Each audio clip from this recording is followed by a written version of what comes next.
Lahat? Wala pa? Magandang hapon po muli sa inyong lahat mga kapatid kay Kristo. Tayo pong lahat ay muling magsalo-salo sa mabuting balita na ating mapapakinggan sa hapong ito.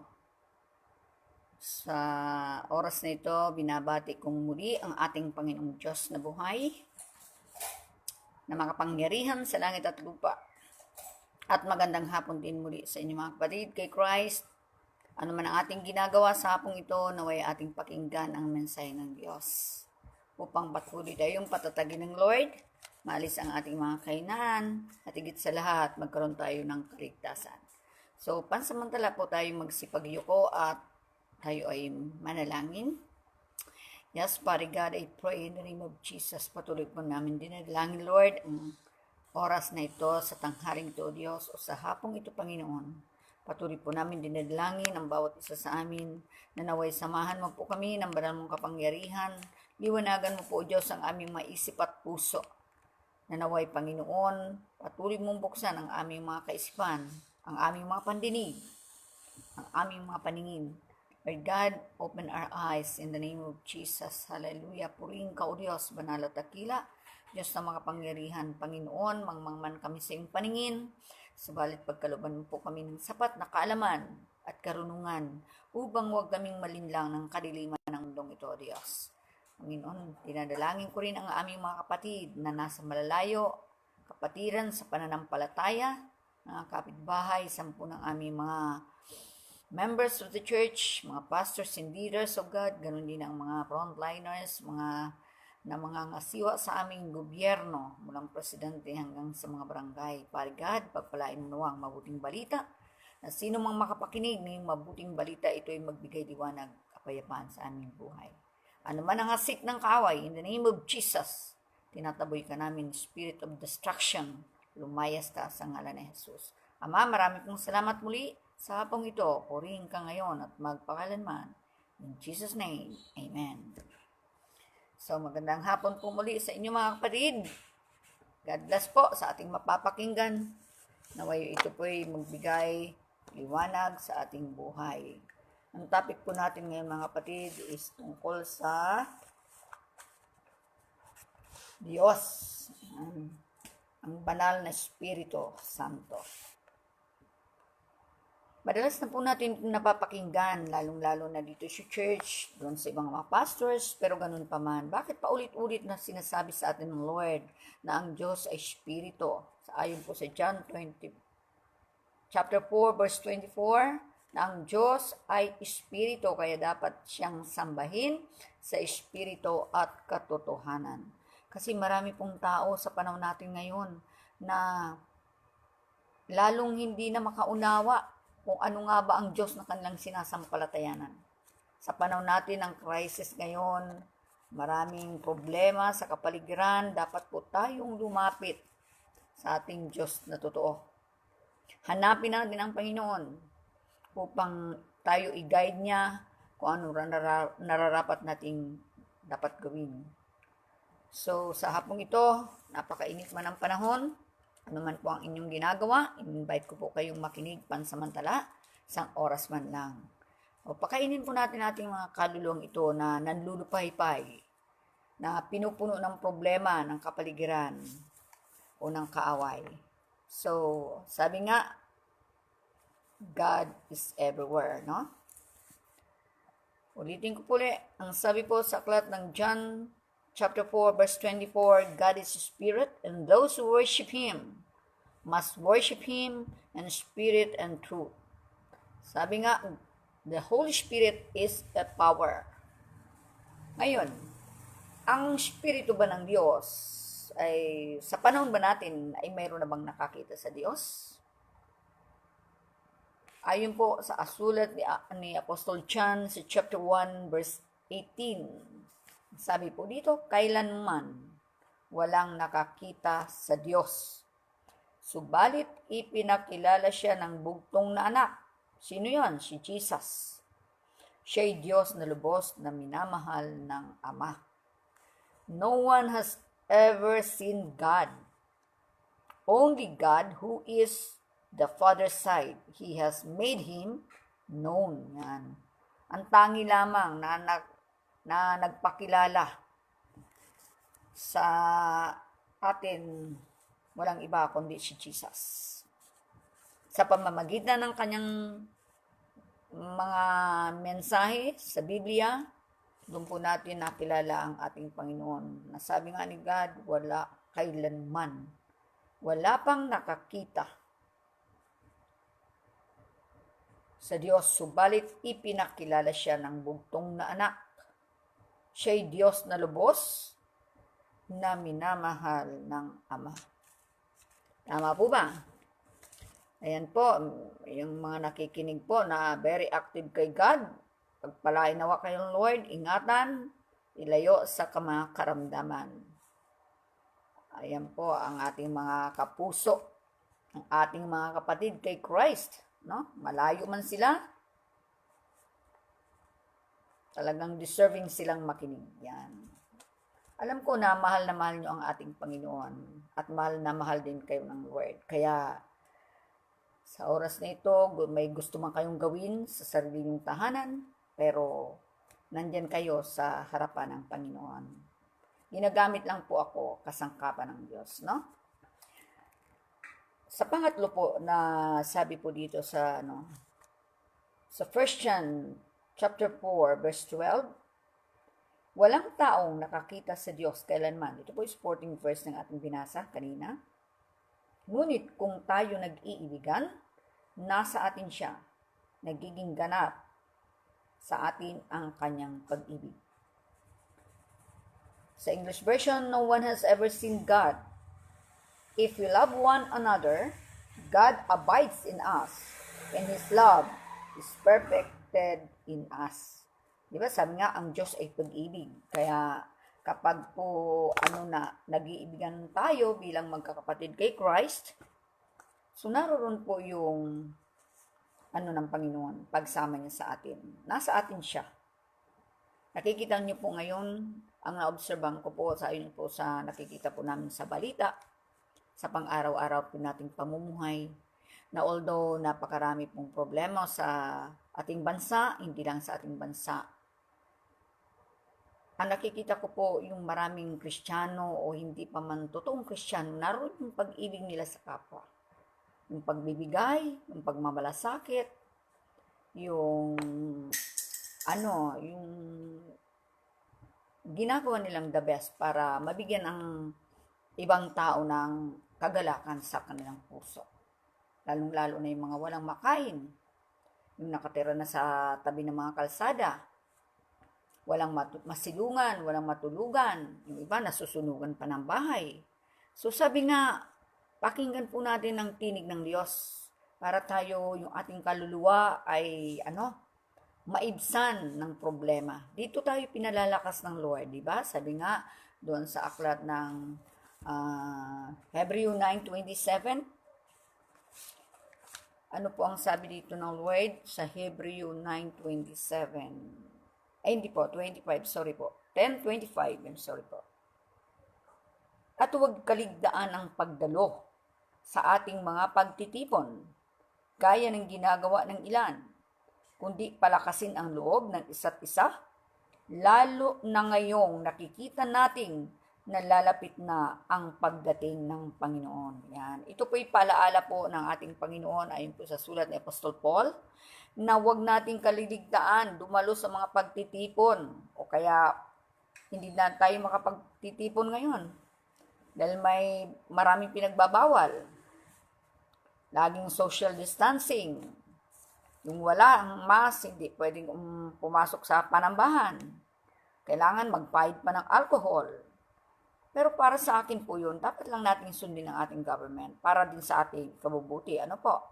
Pero sabi nga, kung ating susundin ang ating Panginoon, wala naman dito tayong nababasang magbigay. Kapag ikaw may na karamdaman, kailangan gumamit naman ganon. Ang kailangan lang talaga, the best, prayer. Pagbabasa ng Word of God. Kasi evil spirit po yan Salot na tinatawag. Kaya nga sabi nga, huwag kaligtaan Lalo na kapag araw ng linggo. Ngayon, pinagbabawalan po tayo. Halos 50% lang ang pwedeng magsimba o dumalo sa mga gawain. Kaya ang ginagawa po natin bilang mga leader, mga pastor, pastora, sa Facebook na lang o kaya sa cellphone, ganyan. Para makita at marating ang mga malalayo. Ito'y palaala sa atin ng Lord na huwag nating kaligtahan yung mga pagtitipon gaya ng ginagawa ng ilan upang patuloy tayong palakasin. Alam mo, kapag tayo nagbabasa ng Word of God araw-araw, pagkagising, kapag tanghali, wala tayong ginagawa, nagninilay tayo muli sa ating Panginoon, lumalakas ang ating pangangatawan. Ayon po sa aking experience, ako po'y may edad na, sinasabi ko lagi sa inyo. 65 na po ako, no? Pero ang nararamdaman ko yung lakas ng pangangatawan. Kasi wala po akong hiningin sa Lord na iba. Lord, sa ngalan ni Jesus na aming tagapagligtas, bigyan mo lang po ako ng kalakasan ng pangangatawan ng aming mga pamilya, ang iyong mga abang lingkod. Gagawin po namin ang nais pong ipagawa sa amin. Kasi aanin mo man yung, mapera ka, mayroon kang mga material na bagay, kung ang dami mo namang sakit, pero may kang sa ospital, ay wala yun. Samantala kung ika'y babad sa Word of God, lagi kang nagpipray sa isip mo, saan ka man pumaroon, nandoon ang lakas na ibinibigay ng Diyos. Di ba sabi ng Lord, ang salita niya, buhay, mabisa, matalas, pasalinman tabak na magkabilay talim. Sa Hebreo 4 verse 12 yun ha. Tumatagos ito maging sa pinigiwalay ng ating mga kaluluwa, spirito, at nakatataho sa binabalak at iniisip ng tao. Makapangyarihan po si God. Sabi nga, hindi magagawa ng tao ay magagawa ng Diyos. Amen po ba? So, doon natin ang kanyang inuutos na para tayo palakasin. Lalong-lalo na ngayon na sabi ng Lord, nakikita na nating nalalapit na ang pagdating ng Panginoon. Kapatid, nariyan na ang mga palatandaan. So, wag na po tayo magpaisi-isi. Mahal tayo ng Diyos, nais tayong iligtas ng ating Panginoon sa darating na mga kapahamakan. Yun nga po sa mga nakapakinig ng aking preaching ng mga nung last Sunday at yung nakaraang pang mga Sunday. Salamat po sa pakikinig niyo po sa ating Panginoon. Pangalawa lang po sa iyong abang lingkod. So, dito number 4, sa John 14 verse 17. Yan. Pwede po itong take note. Wala naman po sa ating nagbabawal, no? Sinabi po dito sa John 14 verse 17, ito ang espiritu ng katotohanan na hindi matanggap ng sanlibutan. Bakit po? Sapagkat hindi nakikita ni nakikilala ng sanlibutan. Ngunit nakikilala ninyo siya sapagkat siya'y sumasa inyo at nananahan sa inyo. Yan.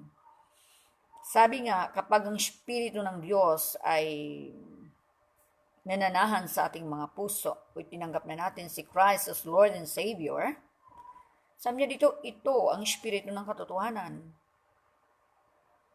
At hindi matanggap ng sanlibutan. Unang-una, hindi matanggap. Bakit? Hindi nakikita nila ang Diyos. Gusto nila siguro nakikita bago tanggapin. Pero sa atin, na totoong naniniwala na ang Diyos ay hindi nakikita, nakikita man yan o hindi, ang mahalaga sa atin, nananampalataya tayo. Sabi nga, hindi nila ito matanggap kasi nasanay sila doon sa may larawan. Di ba sabi ng Lord, si Kristo, ang larawan ng Diyos na hindi nakikita, na siyang may kapangyarihan sa lahat ng nilikha. Wala pa nakakita kay Kristo. Maliban lang doon sa kanyang mga apostol at mga tagasunod niya ng kanyang kapanahunan. Pero sa ating henerasyon ngayon, walang nakakita kailanman sa Diyos. Kaya huwag nating gawa ng mga larawan si Kristo. Si Kristo may babae, Santa Maria, Santa Barbara, sino pa? Santa Monica, San Antonio, lahat-lahat, ay ang daming mga santo. Yung mga saint lang yan nung panahon na yan. Pero sabi ng God, huwag tayong gagawa ng larawan. Ayaw na ayaw ng Diyos na gagawa ng larawan. Kasi nakalagay dito sa Exodus, balikan po natin mga kapatid, dito po sa Exodus 20, para doon po sa mga nanonood na hindi pa nakakaalam, nakakapagbuklat ng Biblia, marami ng taong namatay, hindi pa alam kung sino ang Diyos niya. Sabi niya dito, sabi ng Lord, sa verse 5 na Exodus 20, huwag kayong yuyukod o maglilingkod sa alinmang Diyos ang iyan, sapagkat akong si Yahweh ay mapanibughuin. Parurusahan ko ang lahat ng aayaw sa akin, pati ang kalang mga anak, hanggang sa ika-4 na salinlahi. Yun, or generation. Sabi ni Lord, parurusahan niya. Kung nanghihinayang ka kapatid sa mga larawan na yan, at iyan ang magbibigay sa iyo ng kapahamakan, ay maawa ka sa iyong sarili. Eto ang liwanag naman, Tagalog na Tagalog eh. Pag hindi mo naintindihan sa Tagalog, Englishin mo pa at maintindihan mo ulit. Sabi niya, huwag kayong yuyukod o maglilingkod sa alinmang Diyos-Diyosan. Iyan. 10 commandments po yan eh. Ako po ang tagal ng panahon eh. Nagsisimba kami, halos 47 years kami sa lumang buhay po namin na sa aming pinanggalingang Katoliko. Pero ni minsan hindi ko ito narinig, sa totoo lang. Hindi ito binagbabawal. Kaya, ang sabi ng iba, iba't pa tayo nilabas sa ating pinanggalingan? Natural lang, dahil hindi naman mali ang ating napuntahan. Parang sa naglakbay ka, kapag mali ang tinatahak mong daan, tiyak babalik ka. Tama po ba? Pero kapag hindi, edi diretso ka. Ay tayo, inilabas tayo ng Lord para tayo ay makilala natin siya ng lubusan. Hindi na tayo ilalabas ng Diyos kung totoo ang ating tinatahak. Amen po ba? Ang sabi ni Lord may banta nga dito na parurusahan niya. Ang sabi niya, parurusahan ko ang lahat ng aayaw sa akin, pati ang kanilang mga anak, hanggang sa ika-4 na salinlahi. Ito naman ang magandang sinabi niya, ngunit ang lahat ng umiibig sa akin ay pagpapalain ko hanggang sa kanilang kaapu-apuan. Ang tanong, anong gusto mo? Pagpapala o pagpapalo? Dalawa lang naman yan ako, ayaw ko ng pagpapalo. Kaya pagpapalang pinili ko. Kasi noon pa man, dalaga na ako. Kapag ako nananalangin po, ang ginagawa ko, ang madalas ko napupunta ako'y dalaga pa, simbahan ng Binondo, simbahan ng Blooming Treat, simbahan ng Grace Park. Yan lang po ng 3 simbahan yan nung kami nakatira pa sa Maynila. Pero ang lagi kong hinihiling, Panginoon, parang may something akong hinahanap na hindi ko matagpuan. Ituro mo po sa akin kung ano po yun. Oo, nagsisimba ako. Pero hindi naman ako nasisiyahan. Parang may hinahanap ako na hindi ko alam kung ano yun. Pero yun pala ang ating totoong Diyos. Madalas akong naglalagay ng sampagita sa mga larawan ng Santo Niño. Nagpo-prosesyon pa kami noon. Pero something mayroon akong hinahanap. Yun pala ay ang totoong Panginoong Jesus na siyang maghari sa ating puso.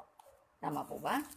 So thanks God, sa huling panahon ay tayo ay tinawag ng Lord sa pamamagitan ng karamdaman. Yan. Iba-iba pong way ang pagtawag sa atin ng Diyos. Kaya sabi nga doon sa ating binasa, balikan po natin mga kapatid, sa aklat ng Juan 14:17. Ito po ang sinabi niya. 14, John 14, verse 17. Sundan po natin mga kapatid.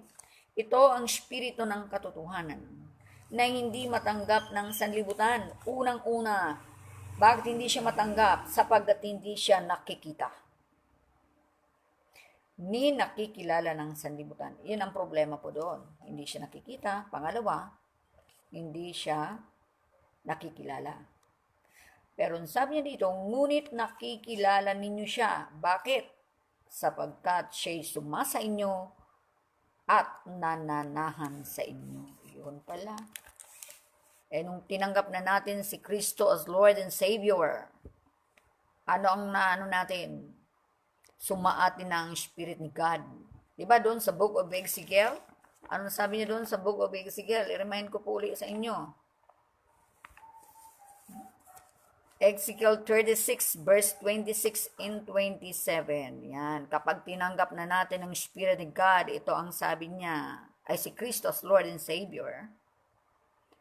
Sa verse 26, bibigyan ko kayo ng bagong puso at bagong espiritu. Ang masuway ninyong puso ay gagawin kong masunurin. Yan. Gagawin yung Diyos na nung unang ibibigay sa atin ng Panginoon kapag nanalig tayo kay Christ as Lord and Savior. Ang unang ibibigay sa atin ng Diyos, bagong puso, bagong espiritu. Hindi niya sinabi na bibigyan ko kayo ng condominium. Hindi niya sinabi na bibigyan ko kayo ng pera. Limpak na pera. Hindi, kundi bagong puso, bagong espiritu. Yung masuway nating puso, anong gagawin ng Diyos? Gagawin kong masunurin. Yan. Kaya minsan, pag ayaw ng magulang, si anak, susuway pa rin. Bakit? Hindi niya alam ang kanyang ginagawa. Alala niyo si Apostol Paul? Si Apostol Paul, kung baga sa pinapapatay niya yung mga Kristiyano before, no? Lagi nilang tinutuligsa. Pero nanaig ba ang dilim? Hindi. Nanaig ang liwanag. No? Binago ng Diyos ang kanyang puso. Ginamit siya ng Lord na naging apostol. Kaya huwag natin kainisan yung mga yung mga taong nasa kasalanan na ng mundo. Ipag-pray natin. Ang the best natin magagawa, ipag-pray. Huwag natin silang sumpain sa amin, Lord. Kahabagan, dulungan. Sagipin sa apoy na naglalagablab. Yan. Ngayon pa lang po, ipag-pray na po natin yung mga mahal natin sa buhay. Kasi sila alipin po ng kaaway. Ngayon, ano pang ibibigay ng Lord? Bukod sa bagong puso, bagong espiritu, ano pang ibibigay niya? Bibigyan ko kayo ng aking espiritu. Yan. Spirit ni God. Upang makalakad kayo ayon sa aking mga tuntunin at masunod ninyong mabuti ang aking mga utos. Yan. Kaya hindi po pala tayo nakakasunod before ng kanyang utos. Bakit? Ang espiritu po natin ay iba. Yung espiritu ng kaaway. Dalawa ang pwedeng manahan po sa ating puso. Ang espiritu ng Diyos at espiritu ni Satanas. Kapag mabuti, matuwid ang sinasabi, kay God galing yan. Pero, kapag masama ang dinidikta ng kaaway, kay Satanas yan. Kaya sabi ng Lord, it's time to wake up para tanggapin na natin si Lord. Si Jesus. Matagal na, 1,000 years ago na. Ngayon na po, ay huwag na tayong magtulog-tulugan. Napakarami na po ng mga senyalis ng kanyang pagbabalik. Sabi nga, kita mo po sa ibang bansa, kapag kayo nanood ng Channel 135, Al Jazeera po yan, makikita nyo po doon. Around the world, kung ano na ang nagaganap na mga karahasan. Rally doon, nakawan doon, patayan doon, kung ano-anong COVID doon, kahirapan doon, iyan na po yan. Kaya nga sabi ng Lord, maghanda po tayo. Kasi may darating pa pong virus na mas matindi dito sa COVID-19. Huwag tayong magtulog-tulugan, kapatid. Gumising na po tayo. Huwag natin ubusin ang panahon sa trabaho. Mahal tayo ng Diyos. Isang araw, ibababa ng Lord ang parusa sa mundong ito. Kita nyo po, anong sinasabi doon? Pag in-lockdown tayo ng 18 months, hallelujah. 6 months, June to December, 6 months. From next year, another 12 months, 18 months. I-divide mo sa 3, 6, 6, 6. Yung Agenda 21, 2021, doon po yun, magkakaroon na naman ibang pamantayan ang gobyerno ng mundong ito. So, mapanganib na po yan. Ang ano po, kung mapapanood nyo po sa, ang sabi niya, gusto na magkaroon ng New World Order. No? Yung mga leader sa iba't ibang bansa, nag-uusap-usap na kung ano na ang gagawin sa maraming tao. The more na dumami ang karahasan, naghihirap na ang maraming tao, kapatid, huwag na tayo magpaisi-isi. Ang Panginoon ay laging nagpapaalaala sa atin. Huwag nating katamaran sa higit sa lahat ang pagbabasa ng salita ng Diyos. Amen po ba? Sabi nga ng Lord sa Mateo 7 verse 21, hindi lahat na tumatawag sa Kanya, Panginoon, Panginoon, papasok sa Kanyang kaharian, kundi iyan lamang totoong sumusunod sa Kanyang kalooban. Yan po ang tanda natin, ha? Oo, maraming tumatawag Panginoon, pero ang tanong, sino yung Panginoon na tinatawagan mo? Yun ba ay si Jesus? Sabi ng Lord, siya lang ang daan, ang buhay at ang katotohanan. Walang makapupunta sa Ama, tanging sa pangalan niya lamang. Yun. Kaya huwag tayong lumakad sa ibang daan, kay Christ only, no? So, dito po sa Roma 8, chapter 8, verse 9 and 11. Yan. Sundan po natin mga kapatid.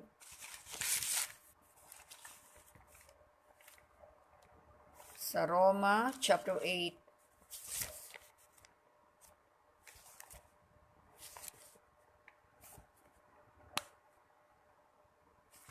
dito po sa Roma, chapter 8, verse 9. Yan. Para po natin maintindihan ito. Ngunit hindi na kayo namumuhay ayon sa laman. Yan. Sinabi ni God, kung tayo tumanggap na kay Christ, unti-unti na tayong namumuhay ayon sa Espiritu. Ngayon, sabi niya dito, hindi na kayo namumuhay ayon sa laman, kundi ayon sa Espiritu. Espiritu ni God. Kung talagang nananahan sa inyo ang Espiritu ng Diyos, kung ang Espiritu ni Kristo wala, ulitin ko ulit, wala sa isang tao, hindi siya kay Kristo. Yan. Tandaan po natin yan mga kapatid, na kapag ang Spirit ni God wala sa isang tao, ibig sabihin niya dito, sinabi niya sa aklat ng Roma, hindi siya kay Kristo. Ay kapatid, kanino siya? Ay sa ibang Diyos-Diyosan yun. Kaya mapalad po tayo. Sa dinami-dami ng tao, magpasalamat po tayo lagi. Inopen ni God ang ating mind. Binuksan ng Diyos ang ating puso para siya'y manahan sa ating at makapiling natin siya sa araw-araw na pamumuhay. Yan. Kaya sabi nga, wala tayong ibang pwedeng ipagmamalaki kay God. Tanging siya lamang. Gaano man sabi nga nung topic ko nung last na nakaraang Saturday, hindi tayo maidiligtas ng anumang uri ng ginto o anumang uri ng salapi. Tanging ang Panginoon lamang makapagliligtas sa atin. Kaya wag po tayo magtamad-tamaran sa pakikinig. Lalo ngayon, kanina nga may tumawag na naman sa aking kapatiran. Sister, natutuwa ako at sabi 50% na po ang magsisimba sa araw ng linggo. Pero hindi daw po kami papayagan lumabas. Kasi mayroon daw isang tao na galing sa ibang lugar, napunta sa kanila sa quarry. Kahapon daw yata, ang sabi niya, namatay. Nag-collapse daw, biglang namatay. May COVID daw, yun na naman ang findings, COVID na naman. Baka naman na heat stroke, COVID na naman uli. Susunod niyan, kubeta na. kubeta. Sabi ng marami, may permi na lang COVID. Inatake sa puso, COVID. May sakit sa bituka, COVID. Naatake sa ganito ganyan, COVID. Susunod yan, kubeta. O sige po, ano pa ang sabi niya dito? Ulitin ko po uling aking binasa sa verse 9, ngunit hindi na kayo namumuhay ayon sa laman, kundi ayon sa Espiritu, kung talagang nananahan sa inyo ang Espiritu ng Diyos. Kung ang Espiritu ng Kristo wala sa isang tao, hindi siya kay Kristo. Maliwanag po yan. Na kapag wala, anyone who does not have the Spirit of Christ does not belong to Him. Yan po ang sinabi niya. Na kapag ang Espiritu ng Diyos wala sa isang tao, ibig sabihin niyan, hindi siya kay Kristo. Sister, kanino siya? Baka kay Antikristo, o baka, hindi man natin sabihin agad na Antikristo, no? Malay mo, one day, o isang buwan, o sa isang taon pa, tawagin siya in last 2 minutes, makakilala siya, no? Basta gagawin tungkulin lang po natin, ipag-pray po natin sila. So sa verse 11, anong sinabi niya dito? Kung nananahan sa inyo ang Espiritu ng Diyos, na siyang muling bumuhay kay Jesucristo, ang Diyos ding iyan ang magbibigay ng buhay sa inyong katawang mamamatay sa pamamagitan ng kanyang Espiritu na nananahan sa inyo. Yan, naunawan po ba natin? Na kapag po ay nananahan sa atin, sa ating mga Kristiyano, na taga-sunod ni Kristo, nananahan ang Spirit ng Diyos, siyang muling bumuhay kay Christ, sabi niya po dito, ang Diyos ding iyan ang magbibigay ng buhay sa ating mga katawang mamamatay sa pamamagitan ng kanyang Espiritu na nananahan sa atin. O, kita niyo po, malinaw naman po ito Kaya madali naman po natin itong maunawaan. Sa Galatia 5 verse 25, buksan po natin. Galatia 5 verse 25.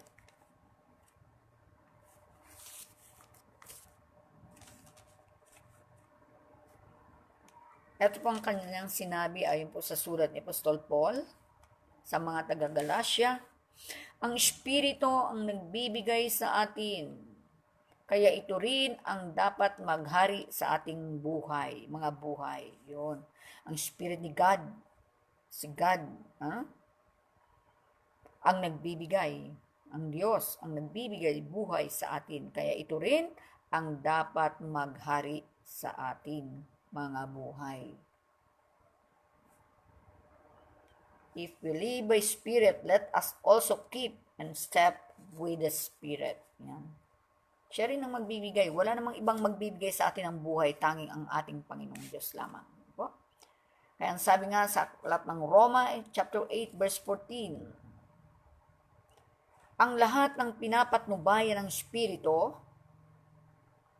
ng Diyos ay mga anak ng Diyos. Kapag pala tayo ay pinapatnubayan ng Espiritu ng Diyos, tinuturing tayong mga anak niya. Ito po, ulitin ko po ulit. Ang lahat ng pinapatnubayan ng Espiritu ng Diyos ay mga anak ng Diyos. Tinuturing po tayong mga anak ng Diyos. For all who are led by the Spirit of God are sons of God. No? Tinuturing tayong mga anak ng Diyos. Mga anak. So, maswerte tayo dahil sa dinami-dami ng tao, tinuring tayong mga anak ng Diyos. Bakit? Nakilala natin ang ating totoong Diyos. Tinanggap natin si Lord as Lord and Savior, Healer, etc. No? Yan po. Sa verse 16, ano pang sabi niya dito? Sa verse 16, ang Espiritu nga ang nagpatotoo kasama ng ating Espiritu. Diba, may small letters? Espiritu natin po yan. Na tayo'y mga anak ng Diyos. Yan. Ang Espiritu, ang Diyos ang nagpatotoo. Ang nagsasabi ng katotohanan na kasama natin ang ating Espiritu. Na tayo'y mga anak ng Diyos. At yamang, verse 17, tuloy po natin. At yamang mga anak, tayo'y mga tagapagmana ng Diyos. Wow, ang galing nito, no? Tagapagmana at kasamang tagapagmana ni Kristo. Sapagkat kung tayo nakikipagtiis sa Kanya, tayo'y dadakilain din kasama niya. O ayaw mo pa niyan? Hindi ka na magtatrabaho. Once na kinote up na tayo ni Lord, ni-rapture na tayo ni God, hindi na tayo magtatrabaho, hindi na tayo maghihirap. Doon na lang ay forever ay kagalakan sa ating mga puso. Kaginhawahan. Wala nang hirap, wala nang pagluha. Everything pays out na. So, tagapagmana tayo sa kingdom ni God. Para bagang sa literal, sa magulang, kapag mayaman ang isang magulang, tagapagmana ka bilang anak niya. Sa literal yun, ha? Dito sa spiritual, tagapagmana tayo ng Diyos, ng kanyang, kung anong mayroon sa kaharian niya. Kasamang tagapagmana ni Kristo. Biruin, wala naman tayong ganong narating sa mundong ito. Hindi naman tayo naging presidente. Hindi naman tayo naging passion model. Hindi naman tayo naging cum laude. Hindi naman tayo naging attorney, everything, kung anong aral mayroon dito. Pero kasama ka sa kingdom ni Lord, abay, ikaw nang pinakamapalad sa balat ng lupa. O dito ka nga, lahat na mayroon ka, hindi ka nakasama, ikaw kawawa. Diba? Ikaw nang pinakakawawa sa balat ng lupa. Tatapon ka lang sa impyerno pagdating ng judgment. Hindi naman tayo sa humatol, no? Wala naman tayong pinipinpoint na tao. Pero yun ang sinabi sa Biblia. So yun po talaga ang ating panghahawakan. Kasi hindi naman tao ang nagsabi nito sa atin, kundi ang ating Panginoon. Hindi natin ito pwedeng baguhin. So, mayroon pong ilan pong dito paalaala ang ating Panginoon. Mayroon pong 5 na paalaala ang ating Panginoon. Bago tayo mag-last verse, ito po ay 1 hour lang po. Efeso 4:30. Una, ano pong ating paalaala sa atin ng Panginoon bilang mga anak niya? Tinawag tayo ng Diyos ng mga anak niya. Una, sa Efeso 4:30. Huwag ninyong dulutan ng pighati ang Espiritu Santo, sapagkat ito ang tatak ng Diyos sa inyo, ang katibayan ng inyong katubusan pagdating ng takdang araw. Yan, sabi niya, do not grieve the Holy Spirit of God, by whom you were sealed for the day of redemption. Huwag po natin dudulutan. Yan ang sinasabi ng Lord. Na huwag natin bibigyan ng sama ng loob ang ating Panginoon. Ay, ayaw ko ganyan. Ay, ayaw ko magsimba. Ayaw ko magbasa. Tinatamad ako everything ganito. Huwag na. Dapat kapag tinatawag tayo ng Lord, o anak, magsimba ka. Yes, Lord. Yes, Lord. Hindi yung, no, Lord. No, Lord. Inaantok pa ako. Huwag katamaran. Kasi ang katamaran na yan, kay Satan yan, hindi ang galing sa Diyos. Dito ako'y saludo doon sa mga taong malalayo. Kahit malalayo, gumagawa ng paraan para makapagsimba sila, kahit kainitan. Yan ang totoong anak ng Diyos. Gumagawa ng paraan. Amen? Tinatas ko po sa buhay ninyo ang ating Panginoon. Saludo ako sa inyo mga kapatid. Gumagawa ng paraan. Sabi nga, kung sila may paa, binigyan sila ng Lord ng paa, ay gamitin mo yan, ilakad mo. Ay lumpo nga, nagsisikap na makalakad eh. Tayo pa kayang kumpleto ang paa. Ay, masarap kaya maglakad. Sabi nga, walking is the best exercise. Amen po ba? Masarap ang maglakad. Nagpapalakas sa ating physical na katawan. Ay kung puro ko na lang upo, kain, tulog, ay sos, kaya ang dami na yung nanaba. Sabi nga, lockdown, walang makain, pero nananaba naman. Paspas eating, hindi paspas trading. Paspas eating. Ha? Sabi nga, paspas eating, no? So sabi nga, huwag tayong masyadong magpataba. Alam mo ang sekreto kung gusto mong pumayat ka? Ano yun, kapatid? Magbasa ka ng magbasa ng Word of God. Dito po sa aklat ng Mateo, chapter 4, doon po sa, ipalaala ko lang po ito sa inyo. Ang iba sa ulado na ito eh. sa tagal ng pagbabasa. Ang sabi ni God, ni Jesus, nung siya'y tinukso, na sa ilang, di ba? Dinala siya ng espiritu sa ilang upang tuksuin ng diablo. Ano sabi niya dito? Sa verse 3, dumating ang manunukso at sinabi sa kanya, kung ikaw ang anak ng Diyos, gawin mong tinapay ang batong ito. Kasi alam ng demonyo o ni Satanas na si Jesus nag-ayuno ng 40 days and 40 nights. Kaya siya, nagugutom. Alam ng kaaway, nagugutom si Jesus. Anong sagot ni Jesus? Kasi sa sinabi ng kaaway, kung ikaw anak ng Diyos, gawin mong tinapay ang batong ito. Ngunit sumagot si Jesus, nasusulat, hindi lamang sa tinapay nabubuhay ang tao, kundi sa bawat salitang namumutawi sa bibig ng Diyos. Yan. Kaya tandaan po natin, kapag the more tayo nagbabasa ng salita ng Diyos, ang pakiramdam mo, kapatid, o natin, ay para tayong laging busog. Kami po, mga payat lang kami kung titingnan nyo, pero sa awa ng Diyos, hindi po kami sakitin. 3 times a day kami nagbabasa ng Word of God. Kung 5 beses tayo kumakain sa maghapon, merienda, ay umaga almusal, snack 9:30, 12 kain uli, 3 o'clock kain na naman uli sa gabi. 5 beses pinakakain natin yung physical na katawan natin. Ay yung iba, wala nang kain-kain, pero malakas pa rin. Bakit? Ay nandun na yung nagpapalakas sa kanila eh. Ano yun? Bakterya? At sabi ng Panginoon, hindi lamang sa tinapay nabubuhay ang tao, kundi sa bawat salitang namumutawi sa bibig ng Diyos. Kaya sabi nga, the more na tayo nagbabasa ng Word of God, the more na tayo ay pinalalakas ng Diyos. Amen po ba? Agree po ba kayo doon? Subukan ninyo. Ma-enlighten pa kayo, mawawala pa yung problema nyo. Ay, wala akong asawa, walang mag-asikaso sa akin, wala akong magulang, wala ganito, everything. Kung anong pinapasok ng kaaway sa ating isip. Pero once na ang Panginoon, ang salita niya, ang ating pagnilayan, kapatid, i-enlighten ka ng Diyos. Tuturuan ka pa ng kartalinuhan ng Diyos. Pero once na iba-ibang ating panunurin, ay, wala yun. Problema lang ang iaabutin mo dyan. So, pangalawa, kanina po, ang binasa natin na huwag natin dulutan ng Espiritu Santo, ang Espiritu Santo ng pighati. Sapagkat ito ang tatak ng Diyos sa inyo, ang katibayan ng iyong katubusan pagdating ng takdang araw. Ito po ang ating Holy Spirit, yan po ang tatak sa ating puso.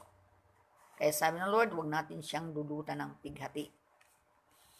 Kung si Satanas ay may tatak, yung microchip na yan, pagdating ng takdang araw, kapag nagdeklara na ng one world, o magtapos na ang mundo, tatatakan yung mga maiwan dito.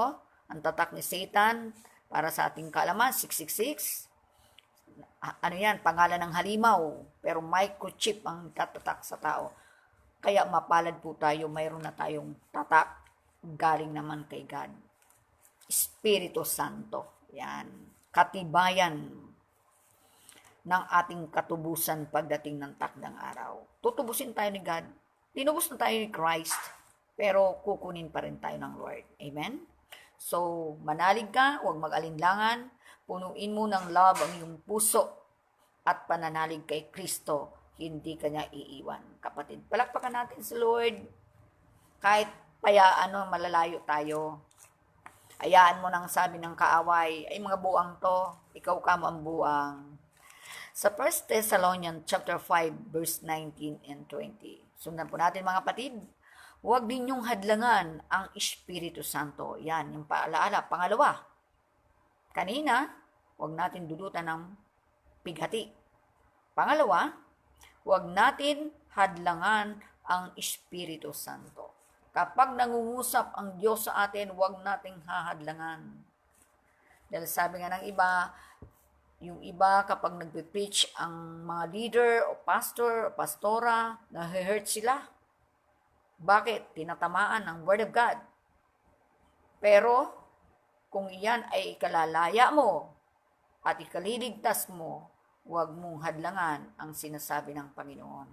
Mahal ka ng Diyos, kapatid, inalay niya ang kanyang buhay, kaya never na never nating iwanan ang pananampalataya. Sabi nga, iwanan mo ng mga material na bagay dito sa mundo, huwag lamang ang ating pananampalataya. Verse 20, huwag ninyong hamakin, pangatlo na po ito, huwag ninyong hamakin ang anumang pahayag mula sa Diyos. Ayan. Ang tanong, sino naman po tayong hahamak sa pahayag ng Panginoon? Eh, syempre, matatakot po tayo, di ba? Magkaroon tayo ng banal na takot sa Kanya. Sabi ng Lord, magpakabanal tayo sapagkat siya'y banal. Pang-apat, suriin ninyo ang lahat ng bagay at pulutin ang mabuti. Yan, suriin. Kung sa tingin mo ay mali, ay huwag tanggapin. Pero kung alam mong tama, tanggapin mo yan, kapatid, para sa iyong ikabubuti yan. Suriin ninyo ang lahat ng bagay, pulutin ang mabuti. Pang-lima, lumayo kayo sa lahat ng uri ng kasamaan. Anumang temptation ang nais iasik ng kaaway sa ating isip, ating puso, huwag mong tanggapin. Rebukin mo in the name of Jesus, lumayas ka, Satan, di ka magtatagumpay. Ganyan mga banat nandyan, kasi hindi po tao ang ating kaaway. Mga spiritual sa papawid, siyang namumuno ng kadiliman ng mundong ito. Hindi po tao. Yung evil na yon na tumitira sa puso ng tao at sa isip ng tao, yun ang tumutuligsa sa iyo. Kaya sabi niya, abstain from every form of evil. Lumayo kayo sa lahat ng uri ng kasamaan. Kita niyo po ngayon may COVID na. Hindi pa nga talaga completely pinapayagan na lahat. Ang daming mga prostitute sa mga pugo na yan. Mga nagtitinda ng shabu, nahuhuli pa rin, dami pa rin aksidenteng nangyayari. Kita niyo po, sala-salabat ang problema ng ating gobyerno. So wala tayong ibang maitutulong po sa kanila, panalangin. The best weapon natin, panalangin. Ngayon, ano po dito ang tagubilin ng Lord sa atin, sa ating last na talata? Mateo 28 verse 19. Sinabi ni Jesus sa kanyang mga tagasunod o kanyang mga apostol, nung narito pa siya sa mundo, kaya humayo kayo at gawin ninyong alagad ko ang lahat ng bansa. Bautismuhan ninyo sila sa ngalan ng Ama, ng Anak, ng Espiritu Santo. Yan. Magkakasama po yan. Kumbaga sa isang literal na bagay, let's say sa kape, may milk, may sugar, may coffee, 3 in 1, no? Sa spiritual naman, Diyos Ama, Diyos Anak, Diyos Espiritu, in one body ni Christ. Naunawahan po natin mga kapatid. Sabi nga, the Holy Spirit is God, equated with the Father, the Son, and the Holy Spirit. One God. Kaya wag po tayo magpapa-linlang doon sa maraming Diyos na yan. May sumpa po yun, matakot tayo. Ngayon, pinalaya na tayo ng Lord. Wag na nating balikan. Dahil mahal na mahal tayo ng Lord. Kung hindi tayo mahal ng Diyos, hindi niya iaalay ang kanyang iisang bugtong na anak. Amen po ba? So, naunawan po natin. Diyos Ama, Diyos Anak, Diyos Espiritu, one God. Equated with the Father, the Son, and the Holy Spirit. So, sabi nga, God is the Spirit. Amen po ba? So, maraming salamat sa mga pakikinig ninyo mga kapatid. Naway marami pa ang ating mga listener at sila rin ay makakilala kay God. So, tulong-tulong tayo, ipag-pray natin ating bansa, Pilipinas, at ibang bansa rin. Ang mga namumuno sa ating mga bayan, ang ating presidente, hanggang sa mga barangay. Alaala niyo si Daniel, si Propeta Daniel, 3 times a day na nanalangin kay God. Yun ang kinagawian niya. Kaya pinain siya dun sa leon. Pero pinatikom ng Diyos ang bibig ng leon, hindi siya kinain. Bakit? Si Daniel ay tapat na lingkod ng Panginoon. Kita niyo po, binasasamba lahat sa ribulto. Sa panahon natin ngayon, nilalockdown tayo sa bahay. Para tayong nakakulong sa kulungan na walang rehas na bakal. Kung ang mga preso ngayon nakakulong sa rehas na bakal dahil sa kasalanan, tayo kinukulong din, hindi tayo sa kasalanan, kundi sa karamdaman ng iba, baka tayo ay mahawak. Kaya tayo nakakulong. Iniingatan tayo ng ating gobyerno na wag marami ang mamatay. Pero kapatid, mag-ingat po tayo. Lagi tayong mag-pray. Kung 5 beses tayo ay kumakain sa araw-araw. Ang mga Kristiyano at ang ibang tao, hindi naman pinababayaan ng Lord na talagang abuti ng walang-wala talaga. 2 months pa lang tayong lockdown, so magpatuloy po tayo. Huwag tayong manlamig. May iba nanlamig na sa boyfriend, nanlamig na sa girlfriend, pero huwag tayong manlamig kay God. May the best na ibibigay sa iyo ang Diyos. Amen? Kapag ang isang bagay na wala sa iyo, huwag mong isipin yon. May the best na ibibigay sa iyo ang Diyos. Amen? Manalig ka, magtiwala 100%. Si God ang magtuturo sa iyo, the best na teacher sa ating buhay. So, God bless po sa ating mga kapatid. We love you all at manalangin po muna tayo sa oras na ito. So, pansamantala tayong yumuko at tayo'y manalangin. Oh yes, Father God, we pray in the name of Jesus. Patuloy ko po dinadalangin ang bawat isa sa amin. Panginoon, narito po kami, O Diyos, dumudulog sa iyong paanan. Humingi ng tawad sa bawat isa sa amin. Loobin mo po na kami, Panginoon, sa nararanasan namin ng lockdown na ito, O Diyos, sa aming bansa at iba pang mga karatig na bayan o lugar o bansang nasa malalayo. Patuloy po namin dinadalangin sa pangalan ni Jesus na aming tagapagligtas na naway ang COVID na ito, Lord, loobin mong matapos na, Panginoon. Patuloy mo po kaming palakasin sa pananampalataya.